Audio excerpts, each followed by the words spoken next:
तो पार्वण पूर्व बांकी कटक ग्रामांचल समीक्षा कले एसपी प्रतीक सिंह आज संध्यारे बांकी रे पहुंची दशहरा लक्ष्मी पूजा और बांकी गणपर्व विषय आलोचना करते पर्वपर्वाणी रे अपराधिक कार्यकलाप रोकवा सह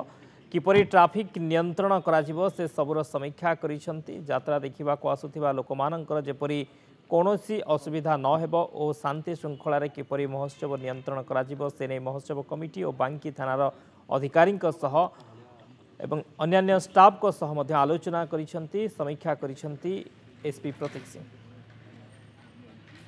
आ 17 तारिख रु 21 तारिख जाए ये वर्ष मध्य प्रोग्राम रहिबो ताकू समीक्षा करिया पे एठी एडिशनल एसपी एसडीपीओ आईसी संगे आमे जो प्रशासन अधिकारी अच्छी समस्त संगे एरिया बुलिकी देखुलु कोठी पार्किंग रहिबो केमती पब्लिक रो जीवा आसीबा रहिबो और केमती समस्त सुविधा कराई पारिबो गाड़ी पार्किंग कोठी हबो मीना बाजार कोठी लागिबो से सब प्रकार व्यवस्था देखा जाउची आ अरेंजमेंट करा जाउची। हमर उद्देश्य अछि कि जो ये बड़ा